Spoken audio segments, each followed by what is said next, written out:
الحمد للہ رب العالمین صدق اللہ مولانا العظیم۔ حاضرین محفل، السلام علیکم ورحمۃ اللہ وبرکاتہ۔ اللہ رب العزت جل وعلا کی ہم پر بے پناہ مہربانی ہے کہ اس نے ہمیں آقائے نامدار احمد مختار مدنی تاجدار دونوں جہاں کے سردار حضرت محمد مصطفیٰ رسول خدا صلی اللہ تعالی علیہ وآلہ وسلم کی بابرکت امت میں پیدا فرمایا۔ سامعین کرام، سورہ فاتحہ کی پہلی آیت کو میں نے پڑھ لیا ہے۔ گزشتہ محفل تفسیر میں اسی آیت کی وضاحت کی گئی، تو اس آیت کی وضاحت کو جاری رکھتے ہوئے آج کی اس نشست میں عرض کروں گا کہ پروردگار نے کہا کہ الحمد للہ، ہر خوبی، ہر بھلائی، ہر اچھائی، ہر قسم کی تعریف للہ، اللہ کے لیے ہے۔ جب بندہ الحمدللہ رب العالمین پڑھتا ہے تو اللہ تعالیٰ کہتا ہے کہ حمدنی عبدی، میرے بندے نے میری حمد بیان کی۔ اللہ کی حمد بیان کرنا، اللہ کی تعریف کرنا، کیا کسی سے یہ ممکن ہے؟ کیا کوئی بندہ بھلے وہ کتنا بھی تعلیم یافتہ کیوں نہ رہے، کیا اللہ کی تعریف کا حق ادا کر سکتا ہے؟ کیا اس سے اللہ کی تعریف بیان ہو سکتی ہے؟ ہرگز نہیں ہو سکتی۔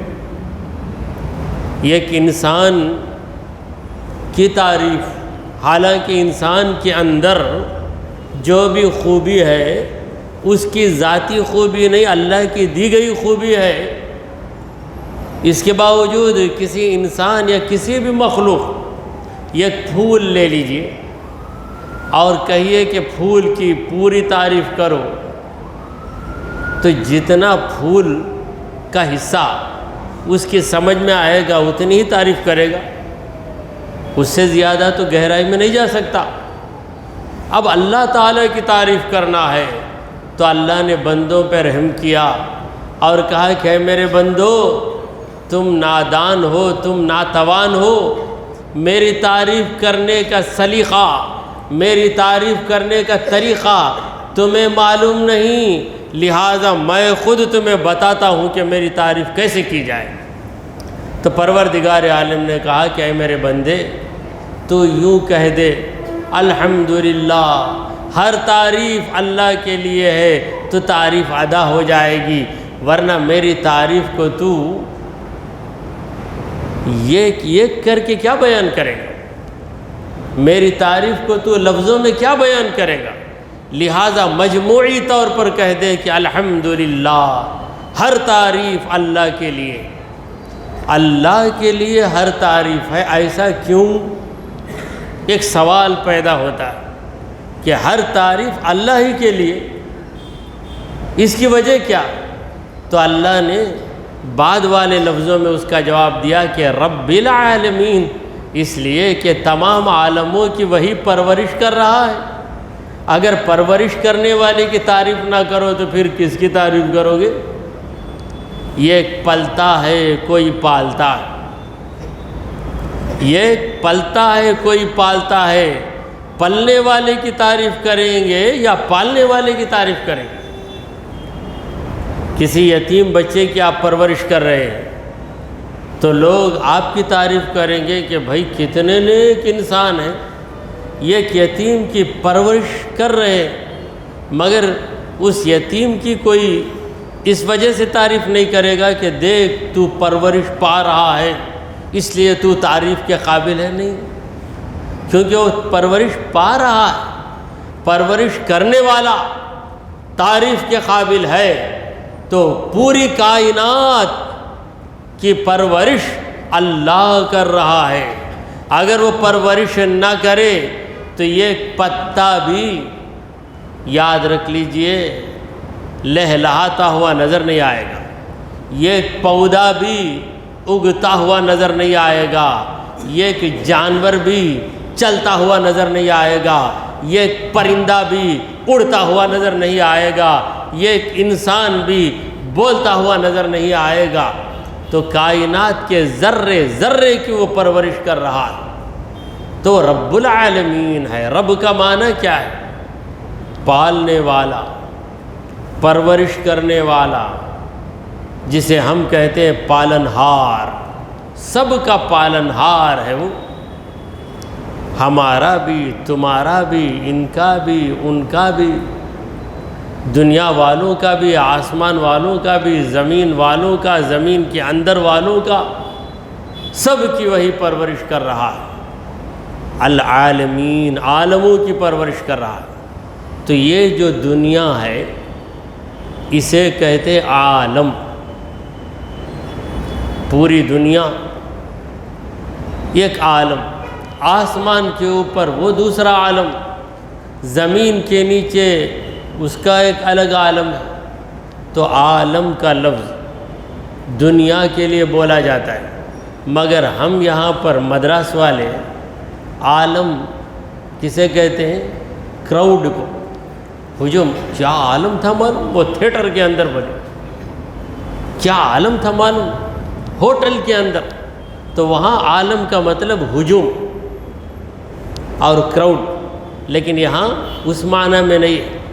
عالم کا مطلب ہے پوری کائنات، اور عالم کی جمع ہے عالمین، تمام عالموں کا وہ رب ہے۔ اللہ تبارک و تعالی تمام عالموں کا رب ہے۔ تو یہ عالم کا جو لفظ ہے، لفظ عالم، اس کو عالم کیوں کہتے ہیں؟ اس پر ذرا توجہ دیں۔ عالم کا لفظ علم سے بنا ہے، اور علم کا معنی ہے علامت۔ تو یہ پوری دنیا علامت ہے، نشانی ہے۔ کس کی نشانی ہے؟ پروردگار کی نشانی ہے۔ زمین بھی اس کی نشانی ہے، آسمان بھی اس کی نشانی ہے۔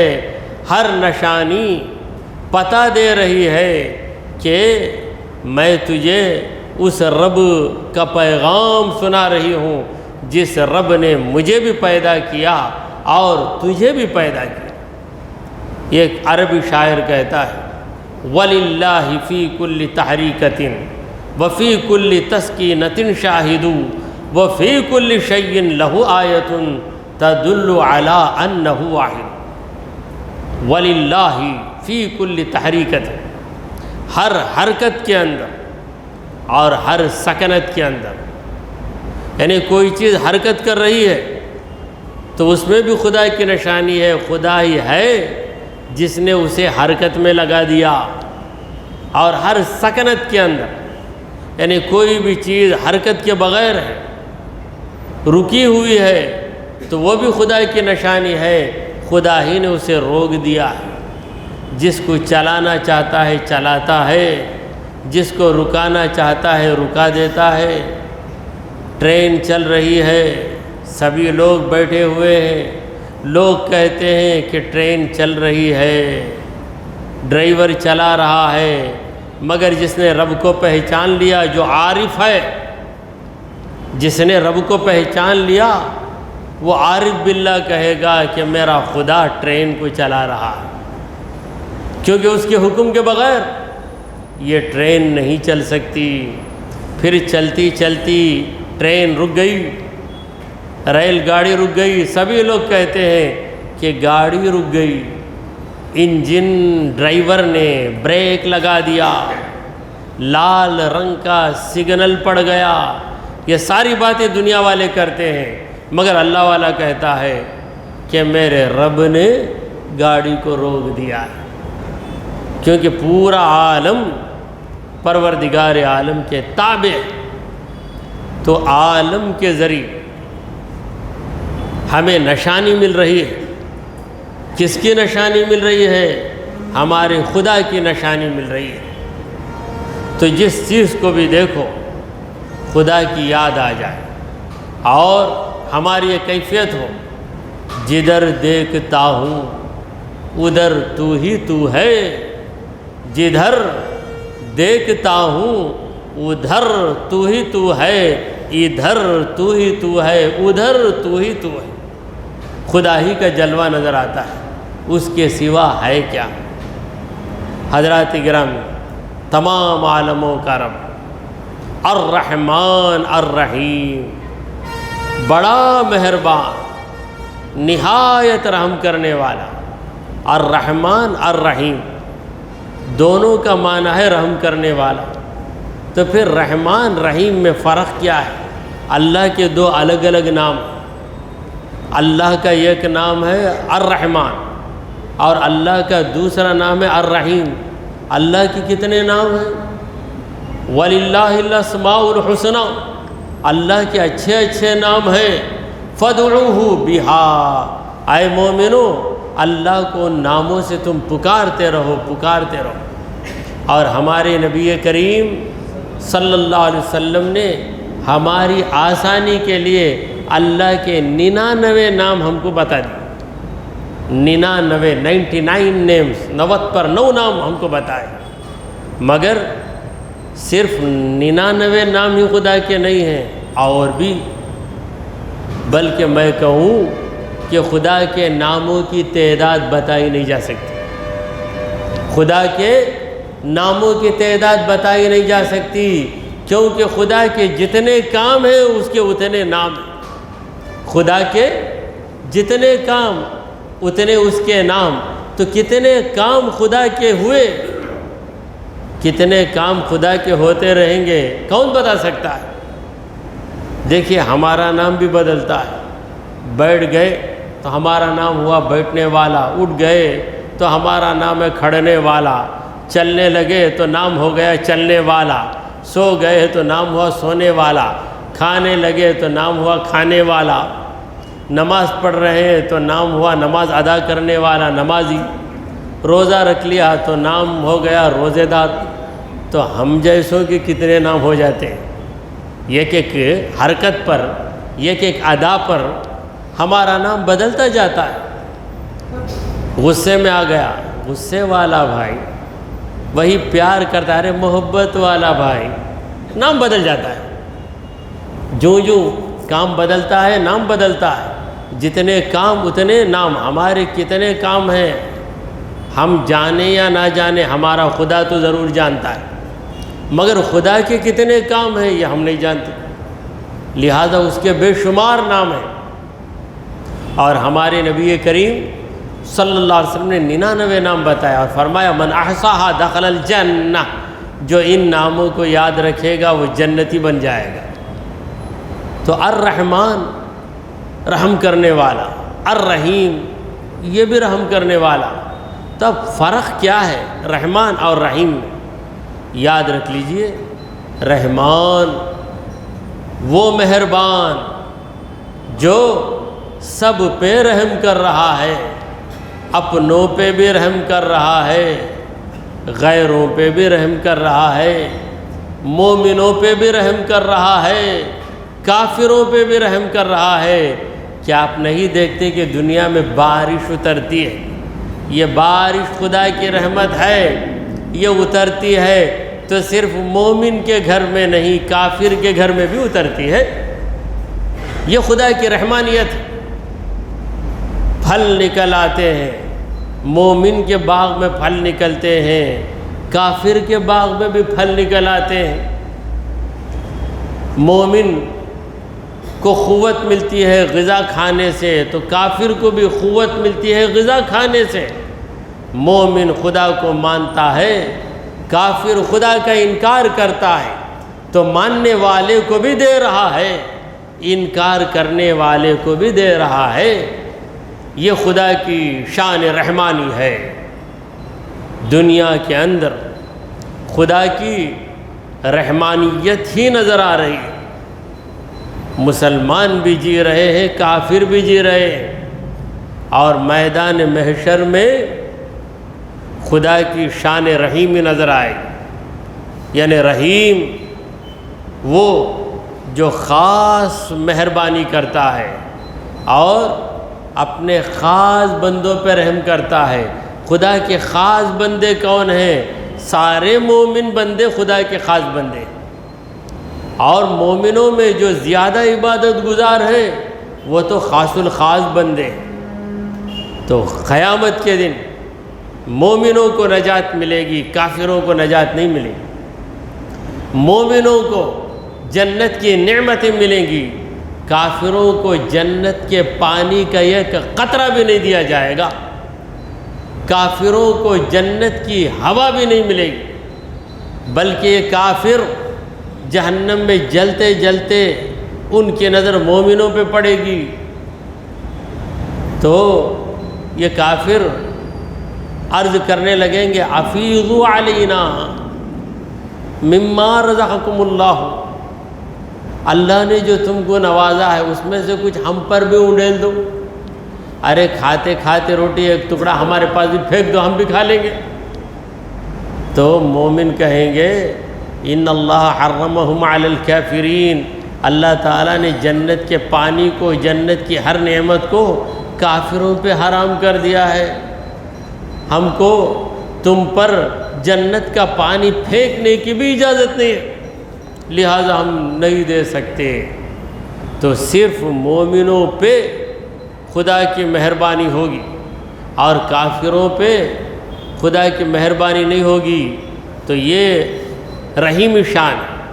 تو رحمان سب پہ رحم کرنے والا، رحیم مومنوں پہ رحم کرنے والا. مالک یوم الدین، قیامت کے دن کا مالک. مالک کسے کہتے ہیں؟ ہماری زبان میں ہم مالک بولتے ہیں، گھر کا مالک، دکان کا مالک. عربی زبان میں بھی وہی لفظ بولا جاتا ہے، مالک کا لفظ. دیکھیے ہماری اردو زبان عربی سے کتنی ملتی جلتی ہے. عربی کا لفظ ہماری زبان میں بھی ہے. گھر کا مالک، دکان کا مالک، چیزوں کا مالک، بنگلے کا مالک، باغ کا مالک. یاد رکھیے مالک حقیقی اللہ تبارک و تعالی، مالک حقیقی اللہ تبارک و تعالی ہے. دوسرا جو مالک ہے وہ عارضی مالک ہے. عارضی یعنی ٹیمپرری، ہمیشہ کے لیے کوئی مالک نہیں رہتا. آج مالک ہے، کل ضرورت پڑ گئی، گھر کو بیچ دیا. گھر کو بیچ دیا تو پھر کون مالک بن گیا؟ خریدنے والا مالک بن گیا. جناب زید صاحب کے پاس بہت بڑا بنگلہ تھا. زید صاحب نے بکر صاحب کو بیچ ڈالا گھر، تو اب بکر صاحب مالک بن گئے. تو یہ جو ملکیت ہے یہ عارضی ہے، اور اللہ تبارک و تعالیٰ کی ملکیت عارضی نہیں بلکہ دائمی ہے. پہلے بھی مالک تھا، اب بھی مالک ہے، ہمیشہ ہمیشہ مالک ہی رہے گا. تو مالک اسے کہتے ہیں جسے پورا تصرف حاصل ہے، پورا پاور حاصل ہے.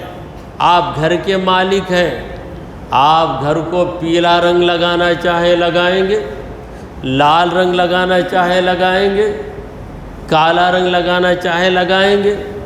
کوئی آپ سے آ کر پوچھے کہ بھائی کیوں کالا رنگ چڑھا رہا ہے، تو بولے گا اے میرا گھر، میں مالک، میں جو رنگ چاہوں لگاؤں گا، کوئی مجھے پوچھ نہیں سکتا، کوئی مجھ پر آبجیکشن نہیں کر سکتا، کسی کو اعتراض کرنے کا حق نہیں ہے. کیوں بہنے؟ میں مالک. کرایہ دار ہے، کرایہ دار اپنے گھر میں میخ ٹھونک رہا ہے تو مالک آ کے کہتا ہے ارے یہ کیا کر رہا ہے، کس کی پرمیشن لے کے کیا؟ تیرا گھر، تیرے باپ کا گھر، میرا گھر ہے. تو مالک کو پورا اختیار رہتا ہے، اس کی اجازت کے بغیر کوئی کام نہیں کیا جا سکتا. آپ گھر کے مالک ہیں، آپ کے گھر میں آپ بکرا پالیں یا مرغی پالیں، کوئی پوچھ نہیں سکتا کیوں بھائی بکرا پالتے ہیں، میرا گھر جی، میں مالک گھر کا۔ اگر دوسرے کے گھر میں آپ جا کے بکرا باندھیں تو بولے گا ارے لے کر جاؤ اسے، کیسا یہاں بکرا باندھ دیے تو، میرا گھر ہے تم مالک نہیں۔ تو جو مالک ہوتا ہے اسے پورا پورا اختیار ہوتا ہے۔ اللہ تبارک و تعالی مالک ہے تو اللہ تعالیٰ اس کائنات میں جو چاہے کرے، جیسا چاہے کرے، کوئی اس کو پوچھ نہیں سکتا۔ کوئی گھر کا مالک ہے، کوئی باغ کا مالک ہے، کوئی زمین کا مالک ہے، کوئی کمپنی کا مالک ہے، مگر پوری کائنات کا مالک اللہ تبارک و تعالی ہے، اور اس نے جسے مالک بنانا چاہا بنا دیا، جسے مالک بنانا چاہا بنا دیا، اور جس سے وہ ملکیت کو چھین لینا چاہتا ہے چھین لیتا ہے۔ ایک لمحے میں آج مالک تھا، جنوری 19 کو مالک ہے، جنوری 20 کو گھر بیچ دیا تو جس کے نام رجسٹر ہوا وہ مالک بن گیا۔ یہ گھر کو نہیں جا سکتا، اس کی اجازت کے بغیر یہ جا نہیں سکتا، کیوں؟ کل تک مالک تھا۔ یاد رکھیے ہر ایک کی ملکیت ایک دن ختم ہو جاتی ہے۔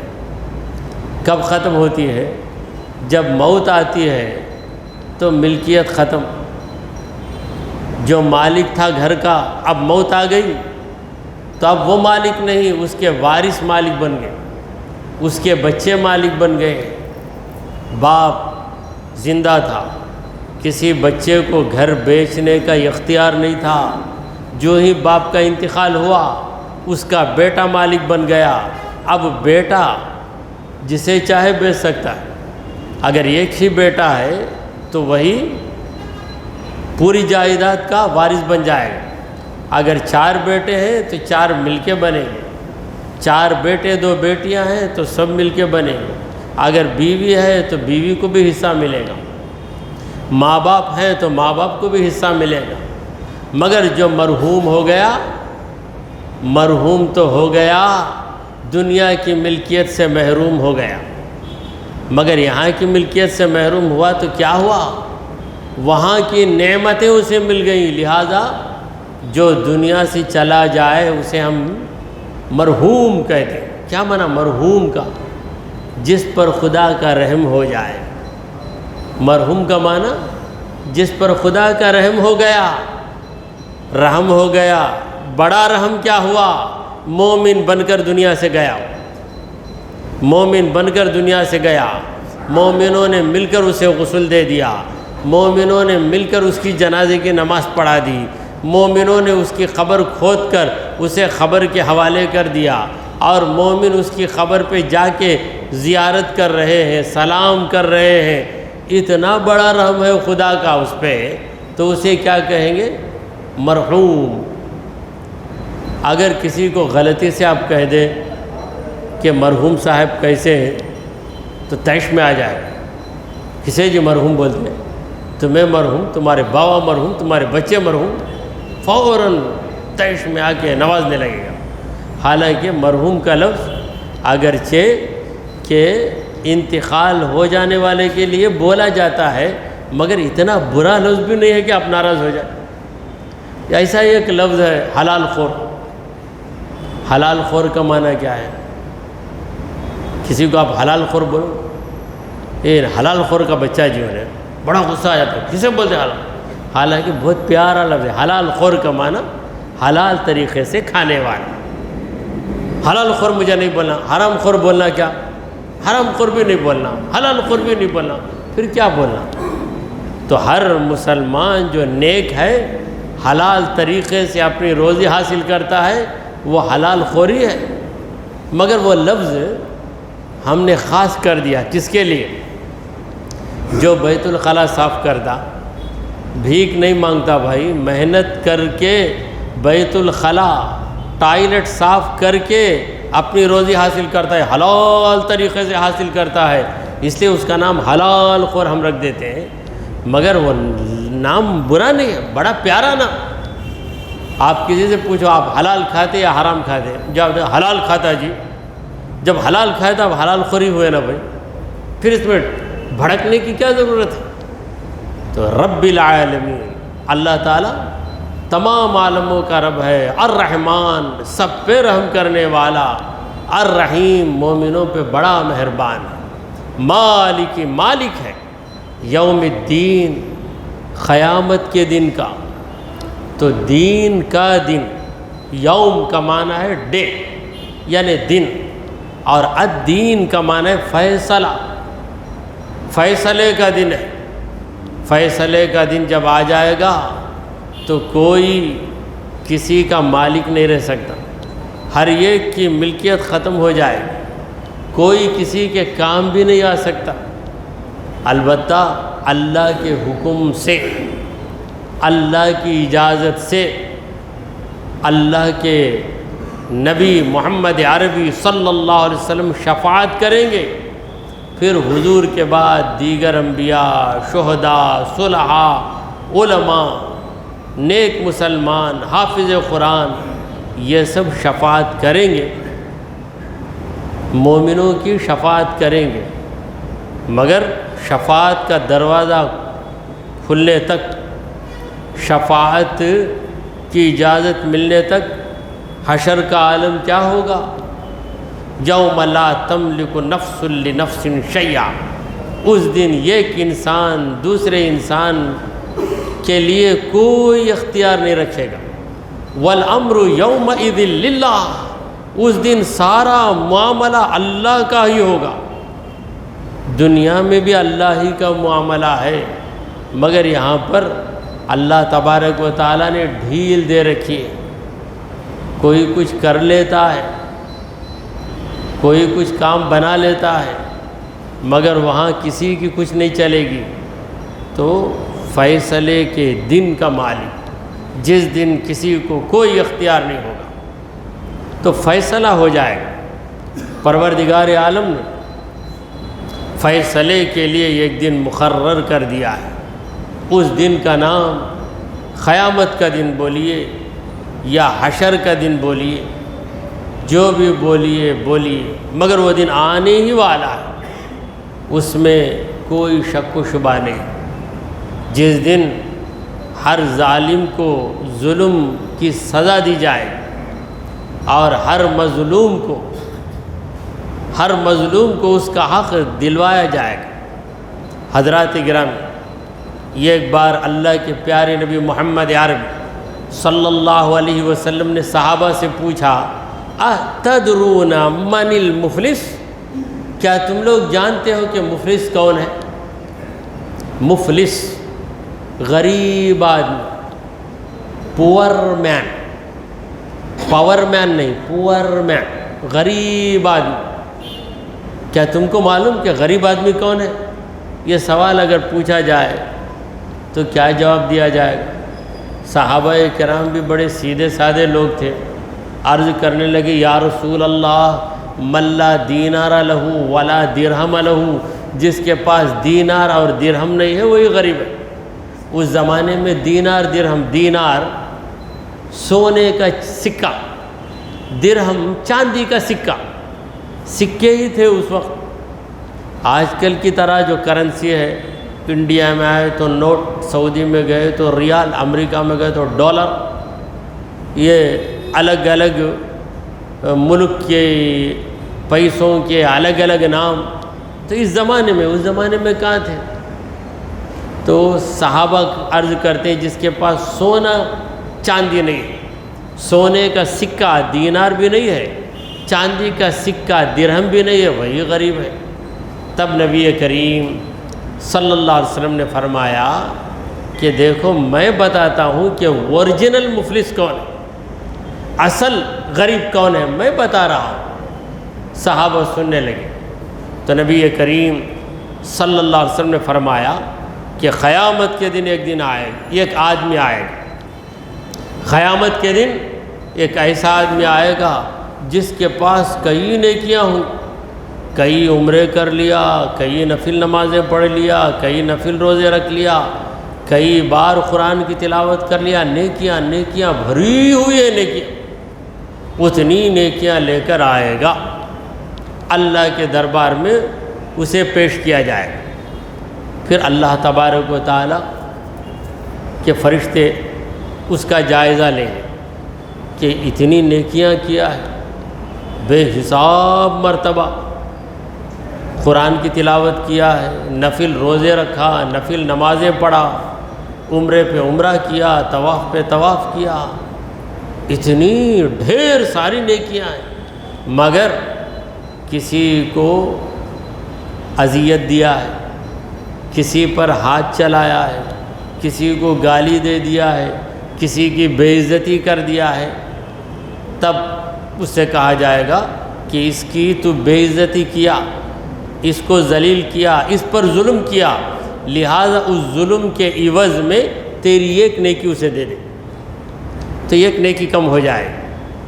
اس کو تو بلا وجہ مار دیا، حالانکہ تجھے مارنے کا حق نہیں تھا، طاقت تھی، پڑ جا کے مار دیا، اسے مار دیا نا، جتنے بار مارا ہے اس کے عوض میں اتنی نیکیاں دے دیں، تو چند نیکیاں چلی جائیں۔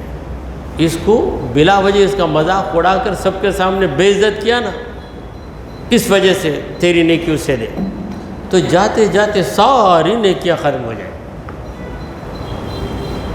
ظلم کی وجہ سے جس پر ظلم کیا تھا، ہر مظلوم کو اس کی نیکی اٹھا کر دے دی جائے، اب یہ کھڑا ہو جائے گا، کوئی نیکی نہیں ہے اس کے پاس، ساری نیکیاں مظلوموں کے اندر تقسیم ہو گئی۔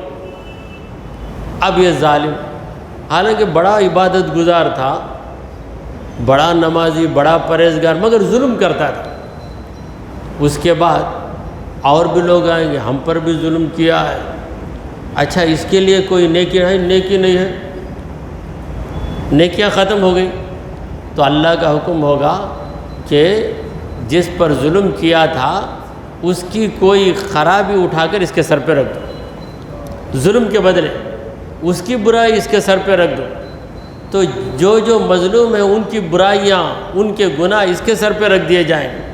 اب رکھنے کے بعد یہ سوچے گا کہ ہزاروں نیکیاں میں کما کر آیا، آج ساری نیکیاں چلی گئیں، پھر اس کے بعد مجھ پہ کیا رکھا گیا ہے؟ مجھ پر دوسروں کے گناہوں کو رکھ دیا گیا۔ یہ کہہ کر نبی کریم صلی اللہ علیہ وسلم نے فرمایا کہ فذاک المفلس، وہی مفلس آدمی، وہ آدمی مفلس ہے۔ دنیا میں کوئی غریب بنتا بھی ہے تو مولا تعالیٰ اسے کسی نہ کسی راستے سے کھلا دیتا ہے، پلا دیتا ہے، اس کی زندگی گزر ہی جاتی ہے۔ یہ زندگی کیا ہے؟ یہ دنیا سرائے فانی ہے، یہاں کی ہر چیز آنی اور جانی ہے، تو یہ دنیا کیسے بھی گزر جائے گی۔ تب وہ شخص کیا کرے؟ دنیا میں اس کی مثال یوں سمجھ لیجئے کہ یہ کمایا، وہ کمایا، کما کر پورا گھر پیسوں سے بھر دیا، اچانک اس کے گھر پر چھاپا پڑ گیا، رائڈ آ کر یہ پیسہ نکالے ہو، پورا نکال کر اتنے پیسوں کا تو انکم ٹیکس نہیں بھرا، اس واسطے اتنی تجھے پینالٹی بھرنا ہے۔ کھٹ جائے گا، ارے ہزار کروڑوں کے کما کر وہ پورا تو چلے گیا، اب الٹا مجھ پر جرمانہ عائد کیا جا رہا ہے، جرمانہ یعنی پینالٹی میرے سر پہ رکھ دی جائے گی، اس کی حالت کیا ہوگی؟ لوگ بولیں گے کیا ضرورت تھی بھائی، اتنا پیسہ رکھنے کی کیا ضرورت تھی، بولیں گے۔ تو اسی طرح یاد رکھ لیجئے، ہم نیکیاں تو کر رہے ہیں، مگر نیکیوں کے ساتھ اس بات کو بھی ذہن رکھیں کہ ہم کسی کی حق تلفی تو نہیں کر رہے ہیں۔ اگر کسی کی حق تلفی کر دیں گے، کسی کے حق کو مار دیں گے، تو قیامت کے دن ہمیں جواب دینا ہی پڑے گا۔ تو قیامت کے منظر کی یاد دلا رہی ہے آیت کہ مالک یوم الدین، فیصلے کے دن کا وہ مالک ہے۔ دعا کیجئے کہ پروردگارا، ہم نے جو کچھ کہا اور سنا اسے قبول فرما لے۔ اے اللہ، ہمارے گناہوں کو معاف فرما، ہماری خطاؤں کو درگزر کر دے۔ اے رب ذوالجلال ہمارے دلوں میں تیرا خوف پیدا فرما۔ اے رب کریم گناہوں کی بیزارگی ہمارے دلوں میں ڈال دے، نیکیوں کا شوق ہمارے دل میں ڈال دے۔ اے رب العالمین ہمارا خاتمہ ایمان کی حالت پہ فرما۔ وصلی اللہ تعالی علی خیر خلقہ سیدنا و مولانا محمد وعلی آلہ واصحابہ اجمعین۔